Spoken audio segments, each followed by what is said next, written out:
Buenas tardes, les damos la bienvenida al espacio Hablemos de Libros de la Librería Internacional. Nos acompaña el escritor colombiano Jacobo Selnick, quien además es docente, editor, investigador y periodista. Jacobo ha dedicado gran parte de su vida a la difusión del rock británico, desde espacios como las agendas culturales del Gimnasio Moderno y el Club El Nogal en Colombia, y a la publicación de varios libros de este género musical, como Melómanos, Historias de una Obsesión, Los 80, Volver al Futuro, Otra Edad de Oro de la música británica, La Causa Nacional, Historias del Rock en Colombia, Bob Dylan, A las Puertas del Cielo, Satisfaction, Conversaciones con el Rock y Rockestra, Entrevistas a Grandes del Rock. Fue docente del Colegio Colombo Hebreo y de la Universidad de La Sabana, ubicados ambos en su país natal, poseedor de una gran colección de música y bibliografía británica y argentina. Jacobo da un salto narrativo para escribirnos la historia de los judíos polacos en Colombia a través de su familia. Jacobo navega por las aguas turbulentas del pasado familiar para descubrir sus secretos y resolver los misterios que llevaron a los Selnikier a fragmentarse por cuenta del antisemitismo polaco y del horror del Holocausto. Descubre las piezas faltantes de su familia para cerrar un círculo que su bisabuelo Joseph Selniker dejó abierto cuando decidió emigrar a Colombia a inicios de los años 30 del siglo XX, con una narración imparable, así como una investigación rigurosa que llevó al autor a indagar en archivos familiares y estatales ubicados en Francia, Polonia, Alemania e Inglaterra. Jacobo nos permite entender cómo fue el arribo de la comunidad judía polaca a Colombia huyendo de la Segunda Guerra Mundial, pero también nos permite entender el horror de aquello que no se puede nombrar, de aquello que solo la memoria decide callar o hablar. El pintor de Auschwitz es un estremecedor relato de sobrevivencia que absorbe a quien se adentre al libro y que nos recuerda la tragedia de millones de judíos tuvieron que padecer. Jacobo, bienvenido al programa. Muchísimas gracias por aceptar estar en Hablemos de Libros. Bienvenido. Gracias, Juan, por la invitación y a la Librería Internacional y a todas las personas que nos están escuchando en este instante. Un gusto estar con ustedes. Buenísimo. Este libro que tengo en mis manos, El pintor de Auschwitz, Jacobo, escribís un libro fundamental, justo porque este libro puede ser la gran pregunta que embarga a miles de descendientes judíos en Latinoamérica. ¿Cómo llegó mi familia a un continente que habla otro idioma, tiene otras costumbres, así como otra idiosincrasia?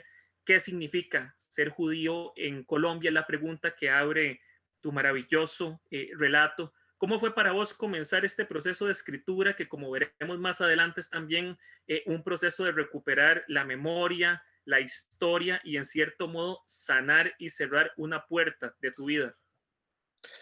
Esa fue una cuestión que nosotros empezamos nos la plantearon cuando estábamos en la mitad del bachillerato, en lo que aquí se llama el noveno grado, que sería 2 cursos antes de recibir el grado de bachiller, y nos invitaban a meternos en la historia de nuestra familia. Casi que el 90% de los que cursábamos en ese momento noveno grado en el Colombo Hebreo de Bogotá, pues éramos nietos de polacos, rusos, alemanes, húngaros, rumanos, etcétera, ¿cierto? Y esa fue una primera invitación, una aproximación a la historia de la familia. Con los años y con el paso del tiempo y revisando archivos, diarios y sobre todo miles y miles de fotografías a blanco y negro que circulaban en esta casa, me pregunté por qué la historia de mi bisabuelo Joseph Selnick empezaba con él, como que de ahí para atrás no había nada, ¿cierto? Y empecé a preguntarme sobre los orígenes de mi familia, cómo llegaron a Colombia, por qué llegaron a Colombia. Había mucha mitología y mucha, digamos, como información que circulaba dentro de la familia de manera informal, que yo decía, aquí hay algo que necesita ser hilado de una mejor manera. Por ejemplo, se decía que habían escapado de Polonia porque Hitler había asumido el poder en Alemania, o porque alguien les había ofrecido un negocio acá, o que toda la información relacionada con la llegada de mi bisabuelo al país se había quemado durante el Bogotazo el 9 de abril del 48, cuando mataron a Jorge Eliezer Gaitán. Entonces, digamos que empiezo como a preguntarme eso, pero adicionalmente, ¿qué secretos se escondían o qué cosas ocultas se quedaron en esa decisión que toma mi bisabuelo de llegar a Colombia? ¿Y por qué a Colombia y no llegaron a los Estados Unidos, a México, a Panamá o a Argentina? ¿Cierto? ¿Por qué Colombia? Y empiezan una cantidad de preguntas y en ese proceso de hacerme muchas preguntas, uno de los grandes secretos que se van revelando a lo largo del libro, que está relacionado directamente con el pintor de Auschwitz, con Isaac Selniker, empiezan a salir a la luz. Originalmente, Juan, este libro iba a ser una novela. Cuando yo hablo con Gabriel Iriarte, quien era el jefe editorial de Penguin Random House acá en Colombia, originalmente esto era como un viaje de retorno a las raíces polacas para descubrir secretos, pero en la medida que fue saliendo la información era tan potente que pues el libro toma un rumbo completamente diferente. Entonces yo creo que es el resultado de muchos años, de más de 20 años, de preguntarme y de tratar de entender, uno, qué significa ser un judío colombiano, temas de identidad, y dos, por qué se dieron y cómo se dieron esos procesos migratorios de mi familia y los secretos que quedaron en Polonia con sus consecuencias. Ujú. Mira, en la primera mitad del libro asistimos al nacimiento de esta conciencia judía de un Jacobo niño, ¿verdad? Y en perspectiva vemos cómo las influencias familiares determinaron ciertos gustos tuyos por la música, que es un elemento fundamental, no solo para comprenderte a vos, sino para entender tu obra artística como escritor, ¿verdad? También vemos temas de la lectura, libros, bibliotecas que por ahí se cruzan, pero bueno, venís de una familia que fundó un espacio cultural como la Librería Aurea, también tenían una imprenta donde se hacía, entre otros, la revista Menoná, una de las más influyentes en la comunidad intelectual colombiana. Ambos proyectos súper importantes para la comunidad judía colombiana e internacional. Contanos un poco aquello que plasmaste en el libro sobre tus recuerdos en torno a la música, los libros, un ambiente familiar rico en tradiciones también askenazíes, por ejemplo, en temas de la gastronomía, de los respetos por las tradiciones judías. Háblanos un poco de esa infancia que vos planteás en el libro como una recuperación de una memoria que nos conecta con, bueno, con el Jacob que estamos acá en vivo. Bueno, mi abuelo Asriel, hijo de mi bisabuelo Joseph Selnick, cuando ellos pierden su sastrería en los incendios del Bogotazo, que toda la zona donde estaba la sastrería Metropol, que es hoy en día el centro histórico de Bogotá, muy cerca de la alcaldía y de la casa de gobierno, de la casa de Nariño, toda esa zona, pues por los disturbios del 9 de abril, se incendiaron locales, los destruyeron, o sea, la turba arrasó con gran parte del centro de Bogotá. Y cuando ellos decidieron como recibiendo unos subsidios del gobierno, emprender en un nuevo negocio, pues mi bisabuelo y mi abuelo venían con la idea de fundar una librería. Y es así como nace la primera librería hebrea por lo menos de Colombia y digamos, se suma a otras iniciativas en el continente, porque ya existían algunas en México, en Venezuela y en Argentina, y es de esos países de donde mi abuelo Astriel nutre su librería, y yo crezco pues muy pequeño, porque mi abuelo muere cuando yo tenía 4 años, pero alcanzo a conocer ese espacio, a estar entre libros, a recibir esa influencia tanto de mi abuelo Asriel como de mi papá, que ambos eran melómanos, les gustaba mucho la música. A mi abuelo Asriel le gustaba mucho más la música clásica, obviamente por sus orígenes polacos y demás, pero mi papá ya segunda generación colombiano tenía pues un gusto más amplio, le gustaba el rock, el jazz, la música clásica, la música latinoamericana, la música mexicana. Entonces digamos que yo crezco entre libros, entre discos, en una familia pues donde las artes y las humanidades siempre estuvieron muy presentes. Y eso queda retratado y muy bien documentado pues en el libro, porque de alguna manera pues yo he trabajado, Juan, 10 años en el sector editorial, trabajé en el Fondo de Cultura Económica, trabajé con Siglo del Hombre Editores, he estado inmerso pues en el mundo de la gestión cultural de los libros, he publicado 8 libros, entonces digamos que eh, esa relación directa del pasado familiar pues está casi que plasmado en mi forma de ser. Y entonces es muy, muy importante y de cierto modo con el pintor de Auschwitz, pues yo reivindico el legado y todos esos valores culturales asociados a la cultura que llegaron a mi vida afortunadamente. Y ya pues está todo el proceso de valores judíos que están inculcados desde la casa. Nosotros, digamos, somos una familia que aunque los orígenes familiares eran de una familia ortodoxa y muy, muy dedicada al judaísmo, pues en la medida que llegaron al país, que se fueron asimilando a Colombia, pues ciertas tradiciones ortodoxas se fueron perdiendo, pero el colegio juega un papel fundamental en mantener y en inculcar esos valores tradicionales tan importantes del judaísmo, desde la enseñanza del idioma hebreo hasta, digamos, todo el tema relacionado con las tradiciones y las festividades judías. Entonces son instituciones que han sido parte fundamental de la vida de los judíos acá en Colombia, adicionalmente pues a todas las instituciones relacionadas al entorno del colegio, llámese sinagoga, clubes comunitarios y demás, donde pues todos estos valores judíos se van perpetuando. Ujú. Mira, las palabras empiezan a crear pequeños agujeros en el corazón que difícilmente sanan. Eso vos lo escribiste en tu libro, Joseph Selnick, tu bisabuelo. Es el punto de partida de tu familia en Colombia, pero a la vez es la gran incógnita que rodea tu historia y la historia familiar, ¿verdad? Es también esta, digamos, pues la historia de casi toda la comunidad judía que huyó del antisemitismo, de la Segunda Guerra Mundial, que se vio forzada a huir para sobrevivir. La vida de Joseph Selnick es una vida impresionante, ¿verdad? Me gustaría que nos hablaras sobre este hombre, que es una parte, una pieza fundamental de este libro. Bueno, mi bisabuelo era sastre en Varsovia. Él nace en un poblado en Novominsk, que era muy cercano a Varsovia, a 20 kilómetros de Varsovia, hijo de un rabino, del rabino de la comunidad de Novominsk. Muy importante, digamos que la zona de Novominsk pues no tenía un número tan importante de judíos como lo tenía, digamos, en su momento Varsovia, pero estamos hablando de una ciudad que podía tener fácilmente 4.000 o 5.000 judíos. Eso para un poblado cercano a Varsovia, pues era nada, pero en términos prácticos era bastante.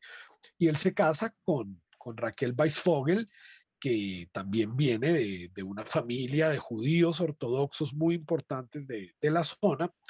Y con el paso de los años se trasladan a Varsovia. Mi bisabuelo quería ejercer el oficio de matarife o shohet, que es la persona que tiene las facultades para hacer los cortes y supervisar la carne que se consumirá bajo las leyes del judaísmo, del kashrut, de la comida kasher, y por diferentes cosas de la vida, finalmente él termina ejerciendo su labor de sastre en Varsovia, con contratos muy importantes con el Ayuntamiento de Varsovia y muy vinculado a la vida cultural de Varsovia a través de la música y de la gran sinagoga de Varsovia, donde ellos tenían mucho contacto con la movida cultural, musical y sobre todo de la ópera y de la música clásica en la capital polaca. Digamos que hasta ahí, digamos, es una vida que transcurre normal. Lo que pasa es que la Primera Guerra Mundial supone unos cambios importantes en la dinámica de la vida de los judíos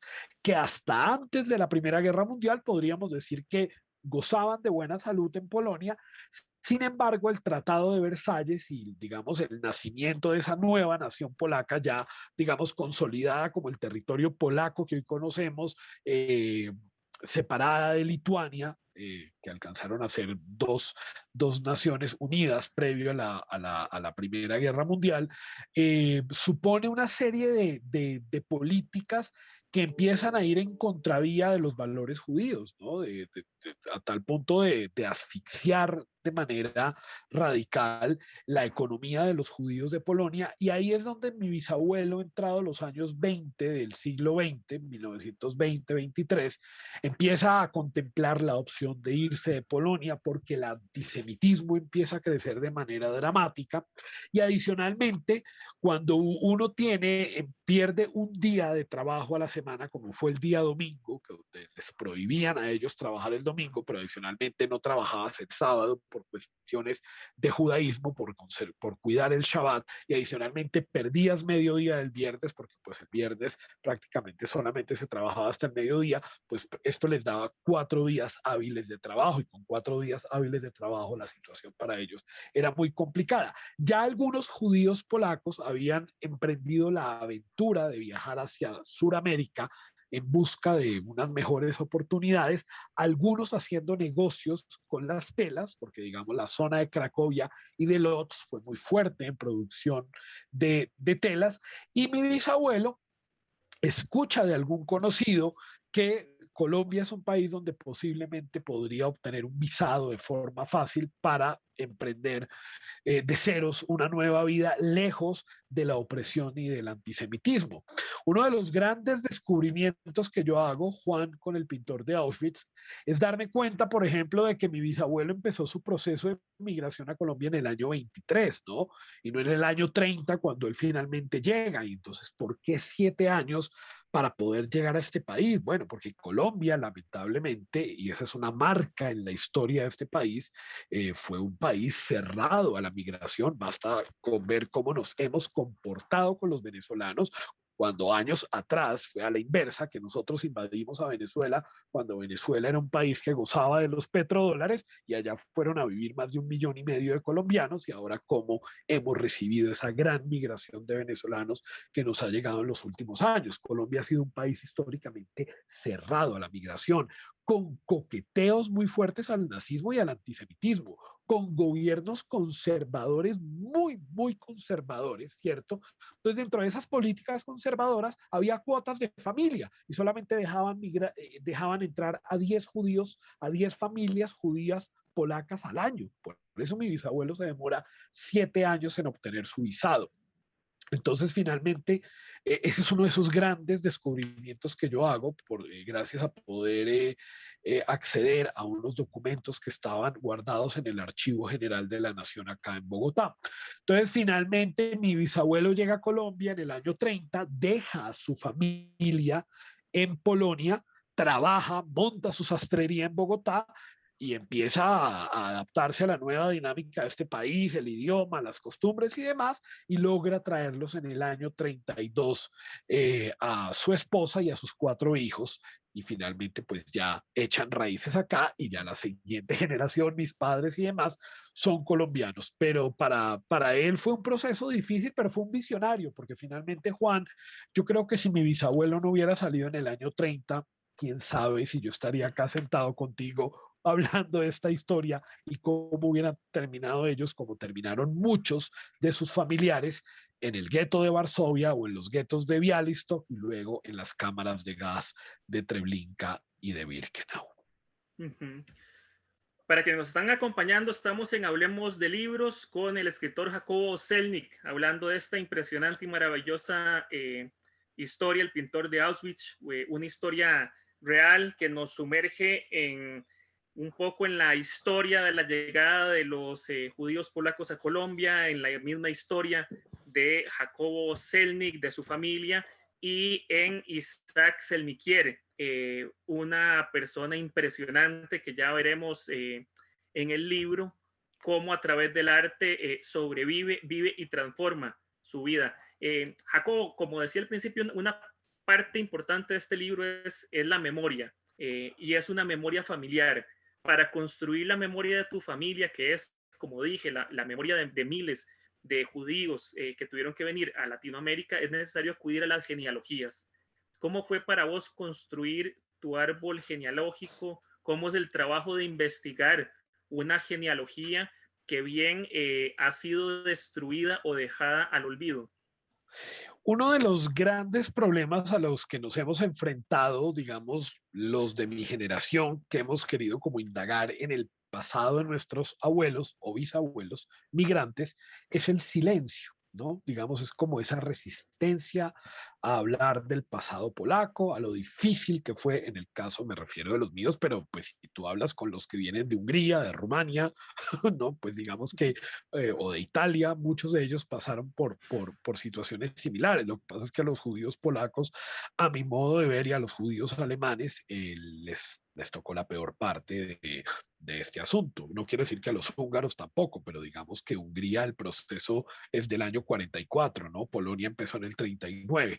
Entonces, digamos que para ellos todo lo anterior, toda esa carga anterior de ese antisemitismo, de no poderse sentar en un aula de clases a tener una clase al lado de estudiantes polacos, católicos, o de recibir palizas por simplemente ser judíos, digamos que eso va generando como un dolor que se va inquestando el imaginario de la familia y empieza a existir un silencio, ¿no? Digamos que la persona cercana a mi bisabuelo, que más contacto tuvo con él, que de pronto hubiese podido tener información para darme para el libro, que es una hermana de mi mamá, mi tía Cecilia, que vive en Israel. Ella lo único que me decía a mí era silencio absoluto, no hablaban de nada, Polonia no existía.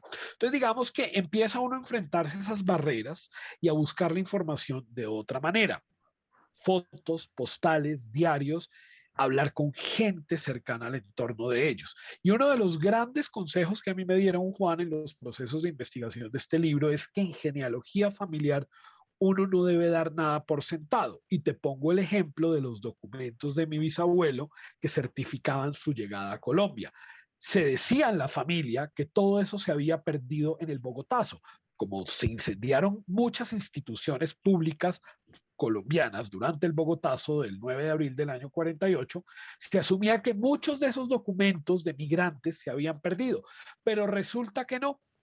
Resulta que todos esos documentos reposan en el Archivo General de la Nación y ha pasado una cosa que es maravillosa que la gente, la mayoría de la gente no lo sabe. Los mormones, la Iglesia de Jesucristo de los últimos días, con sede en Seattle, ha digitalizado en varios países de América Latina los archivos de los procesos migratorios de judíos, árabes, españoles, italianos que han llegado a diferentes países de la región. Entonces, si alguien que nos está viendo acá en este momento es de Barranquilla y sus orígenes son libaneses o palestinos, pues los procesos migratorios de sus antepasados están consignados en familysearch.org. Y entonces cuando uno empieza a descubrir ese tipo de cosas, uno dice, yo cómo no sabía. Y entro yo a familysearch.org y está toda la información de mis abuelos y de gente cercana al entorno de mis abuelos, y yo puedo poner los apellidos de muchos de mis compañeros del colegio y ahí está toda la información de ellos, está a un clic de distancia, hay que saber buscar. Y evidentemente pues fueron consejos muy importantes que a mí me dieron. Y en el caso de mi bisabuelo, que era la información más complicada porque en Family Search no estaba la carpeta de mi bisabuelo, entonces yo creía que finalmente sí se había perdido en el Bogotazo, pero cuando me dijeron hay que saber buscar y no dar nada por sentado, pues empecé a tocar las puertas necesarias hasta que me encontré con un personaje en el Archivo General de la Nación acá en Colombia, en Bogotá, y me dicen, sí, ahí está el folder de su bisabuelo y aquí están todos los documentos y empiezo yo a ver que es un proceso que viene el año 23. Entonces es muy interesante cuando uno se mete en procesos de genealogía familiar porque hay que saber preguntar, hay que saber indagar, hay que darle ese valor que a veces uno no le da a libros, a postales, a fotos, a hablar con nuestros abuelos, grabarlos, escucharlos, que le cuenten historia, porque estamos viendo el final de esa generación, ¿no? Que se están muriendo y se están llevando muchas historias. Y eso pasó con mis abuelos y con mi bisabuelo. Se mueren y muchas de esas grandes historias que ellos tenían para contar se las llevaron a la tumba. Entonces yo creo que acá hay una gran oportunidad y para mí era muy importante. Yo no tengo hijos, pero tengo sobrinos y yo espero que mis sobrinos cuando lean este libro pues van a entender quiénes somos, de dónde venimos, por qué llegamos a Colombia, qué hicimos acá, cómo lo hicimos acá. Y yo creo que cada familia judía, Juan, tiene una oportunidad de oro para hacerlo. Hay que saber buscar Y lo que decía anteriormente, nunca dar nada por sentado y empezar con un ejercicio sencillo, armar el árbol genealógico. Cuando yo armaba mi árbol genealógico y tenía a mi bisabuelo en la primera parte de ese árbol genealógico, pues salían unas banderas rojas que me decían, ¿y de ahí para atrás qué? ¿Cómo se llamaban sus padres? Tuvo primos, tuvo sobrinos, tuvo hermanos, que esa es una de las grandes preguntas que yo logro responder en El pintor de Auschwitz. ¿Tuvo mi bisabuelo Joseph Selnick hermanos? Bueno, y las respuestas que aparecen son realmente de no creer. Ujú. Mira, bueno, y a propósito de eso, viajaste a Francia, Polonia, Alemania e Inglaterra para documentar parte del trabajo de este libro, así como entrevistas, visitas a bibliotecas, revisaste un sinfín de documentos. ¿Qué fue lo más complicado en todo este proceso y qué puedes contarnos sobre esta aventura? Bueno, digamos que la aventura de Francia aparece en el camino de la manera más alucinante a mi modo de ver de todas las historias que aparecen en este libro y que finalmente gracias a Anne Schulmacher, que es la mujer que aparece retratada en la portada del libro, en un retrato de Isaac Selniker del año 84, pues casi que gracias a ella es que le empiezo a dar sentido a mucho de los grandes secretos de mi familia. Yo creo que las dificultades mayores eran en materia de idiomática, ¿no? Porque Ujú.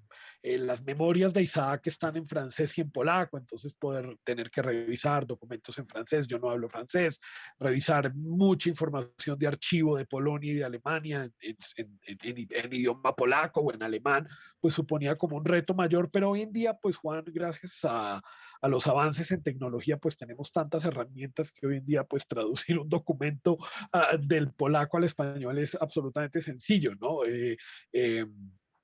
Hoy en día creo que no hay disculpas para no lograrlo. Eh, y hubo muchos momentos que más que de dificultad, yo digo de emoción, ¿no? De emoción por corroborar esa información que iba apareciendo para el libro en la medida que yo iba indagando y que iba escudriñando. Y como me dijo una lectora del libro, qué maravilla que usted encontró personas, personas vivas y no papeles, porque muchas veces uno en estos procesos encuentra papeles, ¿cierto? Certificados de función, certificados de nacimiento, certificados de procesos dolorosos migratorios, pero en este caso yo encontré familia. Y no solamente encuentro familia, sino que corroboro que somos familias, que tenemos unos lazos entrañables de sangre, porque el pintor es sobrino de mi bisabuelo. Y entonces corroborar tantos mitos que se hablaban en los años en mi familia, que por allá aparentemente había un pintor en Francia de apellido Selniker, pero no sabíamos si éramos, no. Adicionalmente el tema del apellido, descubrir de dónde viene la transformación de mi apellido, porque mi apellido no es Selnik, mi apellido es Selniker. Que mi bisabuelo lo tiene que cambiar para poder entrar a Colombia es otra historia, pero dentro de la mitología familiar se hablaba que en Puerto Colombia, que es el puerto de Barranquilla, donde ellos entraron, se hablaba de que un oficial de Migración Colombia no entendió bien el apellido y lo transformó y lo dejó en Selnik, ¿cierto? Como sucedió con muchos apellidos complicados de escribir que se iban transformando en los ingresos al país. En el caso de mi bisabuelo no fue así, pero eso era lo que se hablaba siempre dentro de la familia. Entonces hubo muchos momentos emotivos, la dificultad siempre pues de lidiar con instituciones estatales, de esperar, pero yo me fui encontrando con mucha gente realmente que me ayudó, o sea, tanto en Polonia como en Francia, como en la Biblioteca Wiener de Londres, donde encontré material de archivo valiosísimo. Es una de las bibliotecas más grandes que hay de habla inglesa con material del Holocausto. Es una biblioteca que está adscrita a la Universidad de Londres, que queda muy cerca del British Museum, mejor dicho, queda detrás del British Museum, está muy bien ubicada, relativamente cerca de la British Library, ahí por la zona de King Cross, de San Pancras. Entonces, poder acceder a todos esos archivos, a toda esa información de entidades estatales británicas, francesas, alemanas y polacas y colombianas, pues realmente pues fue muy importante. Y yo creo que ese es uno de los grandes escollos, Juan, para la gente que se quiere meter en estos procesos de investigación y es como como el tedio, como la pereza de lidiar con la burocracia de las instituciones estatales, pero finalmente cuando uno quiere respuestas hay que saber buscar. Claro. Eh, el pintor de Auschwitz es la historia de la barbarie a través de la supervivencia de la familia Selnikier, de Joseph, Raquel, sus hijos, y es en gran medida la historia de tu tío abuelo Isaac Selnikier, quien sufrió desde 1939 a 1945 desde el antisemitismo, los guetos en Polonia, hasta campos de concentración en Alemania, incluso Rusia. Contanos sobre Isaac, sobre su vida y qué significó para vos este pariente que descubrís en la narración. Bueno, Isaac Selnikier es un personaje fascinante, admirable, que incluso yo le decía a sus hijos y a su esposa Anne, que si Isaac no se hubiera dedicado a la pintura, como finalmente se dedicó y que gracias a la pintura finalmente logró sobrevivir al Holocausto, Isaac perfectamente hubiese sido tan grande y tan importante como Elie Wiesel o Primo Levi desde las letras, porque la narrativa de Isaac Selniker en sus memorias es realmente fascinante. Yo logré conservar algunas de esas citas, algunos de esos pasajes que Isaac Selniker dejó en medio de sus reflexiones de tanto dolor con el que tuvo que vivir casi 80 años, ¿no? El dolor de haber perdido a su mamá, a su hermana, a primos, a tíos, el dolor de escapar constantemente y de tener a la muerte en su cara más de una vez y haber logrado sobrevivir para contarla. Isaac nace en Varsovia, eh, es hijo de una hermana de mi bisabuelo, de Esther Débora Selniker, eh, de un matrimonio complicado porque su padre era talador de árboles en grandes bosques en la zona oriental de Polonia, en la zona de la frontera con Lituania. En esa época, pues el comercio de madera era muy importante y era un negocio que estaba además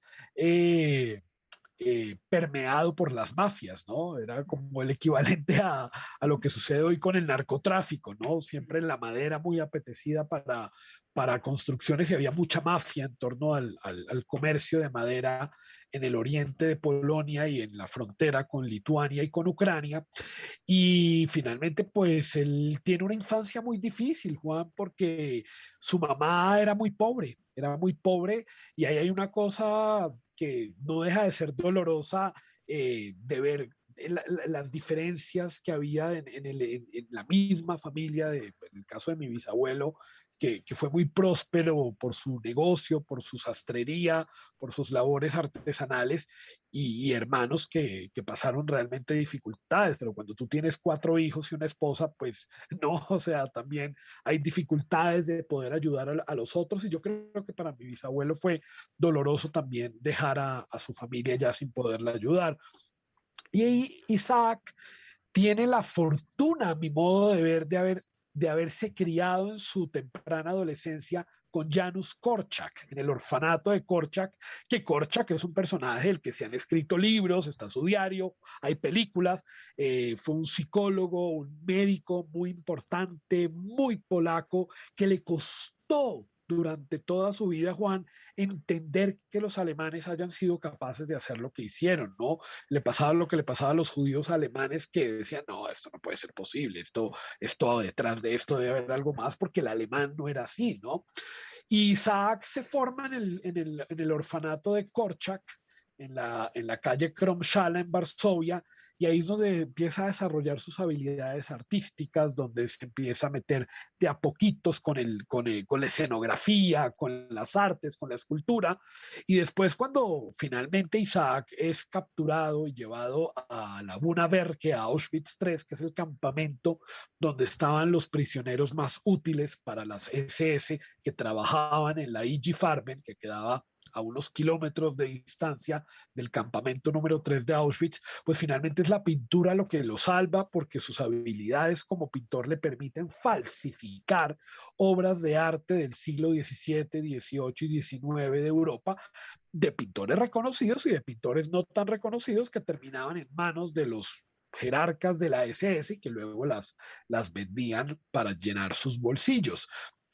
Después, cuando Isaac logra sobrevivir a todos los vejámenes de Auschwitz, él se forma en Checoslovaquia como pintor y se radica en los años 50 nuevamente en Polonia, donde ya empieza su carrera como pintor, muy marcado y muy influenciado por Rembrandt y por Van Gogh. Uno lo puede apreciar en su arte. Y finalmente, Juan, por temas del antisemitismo polaco y de la cercanía con la Unión Soviética que empieza a experimentar Polonia en los años 50 y cuando se recrudece finalmente la Guerra Fría, Isaac no tiene otra alternativa que emigrar a Francia, donde ya su obra era conocida y donde André Malraux, el famoso ministro francés, le otorga una medalla de las artes y finalmente pues ahí ya Isaac se establece en Francia y echa raíces en París, donde tiene sus estudios y donde desarrolla su obra hasta el año 2011 cuando muere. Ujú. Bueno, mira, Isaac sobrevivió gracias a su arte durante los horrores en los campos de concentración. Posteriormente vivió y pudo sobrevivir gracias también al arte.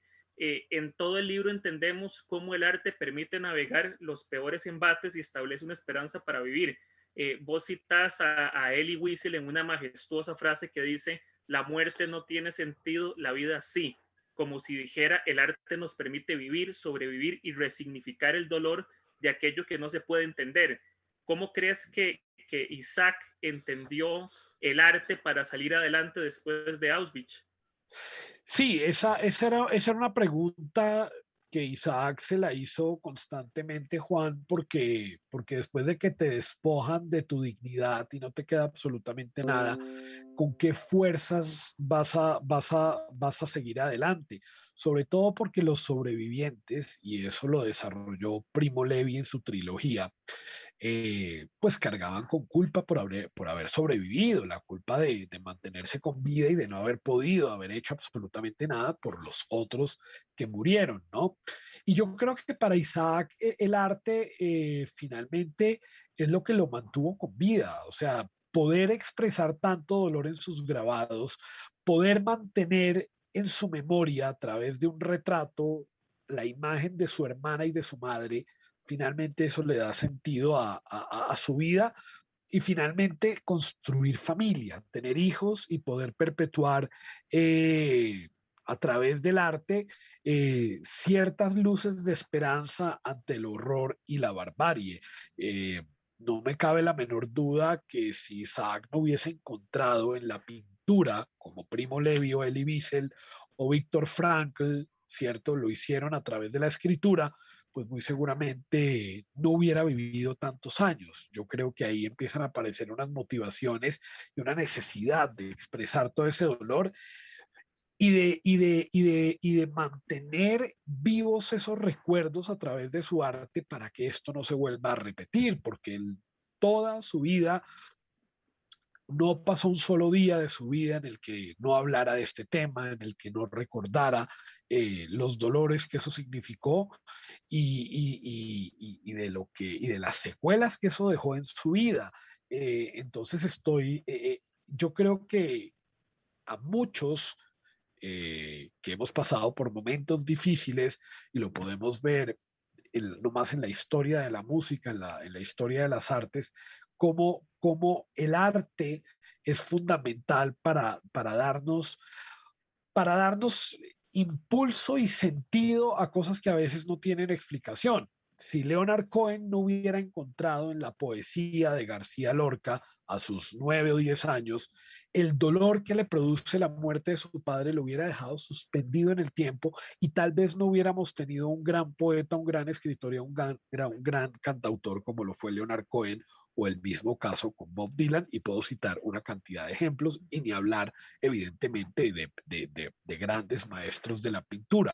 Entonces, en el caso de Isaac Juan, definitivamente si él no hubiera desarrollado esas habilidades, su vida no hubiese tenido sentido. Ujú. Jacobo, ya casi vamos finalizando y me gustaría preguntarte ya, con el libro en manos de lectores, de lectoras, ¿cómo crees que este testimonio, que esta historia puede ayudar a entender la historia de los judíos no solo en Colombia, sino en Latinoamérica, pero a la vez cómo la historia que pudiste reconstruir de los Selnik puede ayudarnos a dimensionar que siempre hay posibilidades de salir adelante, de sobrevivir, tal y como lo hizo tu bisabuelo Joseph o tu tío abuelo Isaac. Sí, yo creo que reconstruir la historia de los procesos migratorios de las familias judías al continente nos permite, Juan, entender quiénes somos, de dónde venimos, para dónde vamos y quién soy finalmente, ¿no? Esa es una pregunta fundamental porque uno muchas veces se limita a entender que uno es lo que la educación que recibe en su casa, la educación que recibe en el colegio, el entorno en el que creces, ¿cierto? En mi caso, pues soy judío, bogotano, perfectamente compaginado con las tradiciones culturales, idiomáticas, de idiosincrasia de este país, pero uno no puede negar sus raíces y cómo pesan esas raíces en términos emocionales y espirituales. Y hay una carga que tenemos. Y esa es una carga que de alguna manera entenderla y sanarla permite que el transitar de los años sea mucho más ligero que cuando uno carga a cuestas con los secretos, con el silencio, con muchas dudas, porque nada sucede por azar, todo es un proceso, todo sucede por algo. Y creo que hay muchas lecciones muy, muy contundentes que nos dejan, por lo menos, nuestros abuelos migrantes de demostrarnos que en la vida nada es imposible, que simplemente basta con querer hacerlo y todo se puede. Yo a veces pienso en un señor judío ortodoxo, muy judío y muy ortodoxo, que hablaba yiddish, que balbuceaba polaco, llegar a este país en 1930, no me lo quiero ni imaginar, porque este país en 1930, es decir, lo mismo, me imagino que él no era diferente a como era Costa Rica o Panamá o Perú o Ecuador, eran países que eran muy jóvenes, ¿no? Llevaban, no tenían, no tenían ni 100 años, o un poco más de 100 años de haber establecido eh, su independencia, de establecerse como nación, con instituciones gubernamentales muy jóvenes, ¿no? Con una población rural muy importante, con procesos de desplazamiento también importante. Entonces, llegar acá y empezar de ceros, el clima, el idioma, las costumbres, la comida, pero finalmente lograrla y sacar adelante y crear instituciones y ser parte activa de una comunidad judía, de crear, de ser parte fundamental para cuestiones tan que parecen normales, pero son importantes dentro de la vida judía, como comprar un predio para un cementerio, comprar una casa para tener una sinagoga, comprar un predio para crear un centro israelita, comprar un predio para crear un primer colegio judío. Sin esos pasos que dieron ellos, no estaríamos hablando de una comunidad que ha gozado de buena salud, que ha convivido muy bien en el país y que ha hecho aportes muy importantes al país en materia cultural, en materia social, en materia económica. Entonces, entender todo eso nos da sentido. Y yo sí aprovecho pues para invitar a nuestros, a todas estas personas que nos están escuchando el día de hoy, más allá si tienen origen judío, libanés, alemán, español, de donde sea, que nunca es tarde para entender los orígenes familiares, para escudriñar en los secretos familiares, para entender sobre todo quiénes somos y nuestra identidad. Ujú. Bueno, y también sumo ahí la importación de libros que le hacía Asriel en carro, que además en esa travesía pierde un ojo, que es una historia fascinante esa. Yo esperaría ya terminando de leer el libro, vos nos dejas una puerta abierta para ver si hay una continuación, si hay algo más que quieras seguir trabajando. Y bueno, aprovecho ya para finalizar, para hacerte la consulta. Eh, vamos a leer más adelante algunas incursiones, cosas que quedaron por ahí pendientes a raíz de este libro, escritas por vos. Siguen saliendo cosas. Este libro ha tenido digamos, como una serie de cuestiones colaterales muy interesantes, de secretos que siguen saliendo, de situaciones relacionadas con mi familia que siguen floreciendo, que eso me parece interesante. Creo que hay una parte relacionada al desarrollo de los Celtic en Colombia que se puede documentar un poco más y se puede contar un poco más, y cuestiones ya más personales, por supuesto, que también las voy a desarrollar. Yo creo que este libro va a dar para por lo menos una segunda parte, porque porque con la publicación del libro he descubierto algunas cuestiones que me han puesto a pensar sobre la importancia de seguir atando algunos cabos, de cerrando algunas cuestiones que quedaron inconclusas, y sobre todo ir detrás de grandes historias. Soy un gran contador de historias, me gustan las buenas historias y quiero seguir contando buenas historias, y si están relacionadas a temas familiares, pues evidentemente será motivo de orgullo poderlo hacer. Y sobre todo porque además el libro deja algunas historias inconclusas que cuando la gente lo lea, hay 2 o 3 personajes en el libro que generan dudas. Y mucha gente me pregunta, por ejemplo, voy a hacer un spoiler, pero cuando Ujú. eh, las personas que nos están acompañando hoy lo lean, me han preguntado mucho, ¿y qué pasó con Shelly? Bueno, me toca desarrollar el, la historia de Shelly, que es una persona muy importante en mi vida de la adolescencia, una compañera del colegio, que juega un rol determinante en mi vida, y que la historia de Shelly queda ahí como interrumpida. Entonces, de pronto, la saga continuará desde Shelly. ¿Quién quita? Vamos a ver qué pasa. Esperemos. Y bueno, quienes nos acompañaron en Hablemos de Libros, si quieren una buena historia, muy bien narrada, impresionante, inspiradora, El pintor de Auschwitz, de Jacobo Selnick, más que recomendado, a la venta en todas las librerías internacional y por medio de su página web. Jacobo, te agradezco muchísimo el tiempo, que aceptara la invitación para estar con nosotros en el programa. Te agradezco mucho por este libro. O sea, es un libro impresionante, es un libro muy humano, es un libro que a uno le cambia total y absolutamente la perspectiva. A veces uno cree que se ha escrito mucho sobre el tema de Auschwitz, del Holocausto, y cuando uno se acerca a este libro se da cuenta que no, que hay muchísima historia, hay demasiado que falta investigar, mucho por contar y sobre todo mucho por recordar. ¿Por qué? Para no repetir, como vos lo planteas en todo el hilo del libro. Y yo creo que eso es fundamental. Este es un libro para no repetir, y sobre todo es un libro para inspirarnos. La vida de tu bisabuelo, la vida de Isaac, son 2 vidas ejemplares, así como de toda la familia Selnick que vos planteás, la misma tuya, la cual me inspiró y me emocionó muchísimo. Es muy fuerte y muy impactante en el libro, así que les invito cordialmente a que lo lean. Es un libro como pocos he leído en los últimos tiempos, entonces te lo agradezco mucho, te agradezco el contacto, la conversación, y que bueno, también esto nos haya abierto una puerta para seguir conversando y planeando otros proyectos.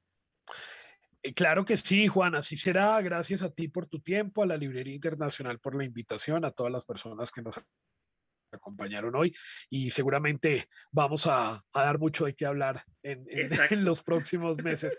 Claro que sí, muchas gracias, muy, muy buena la entrevista, las preguntas, y de verdad que me siento muy, muy complacido y muy honrado de que me hayan tomado en cuenta en este espacio.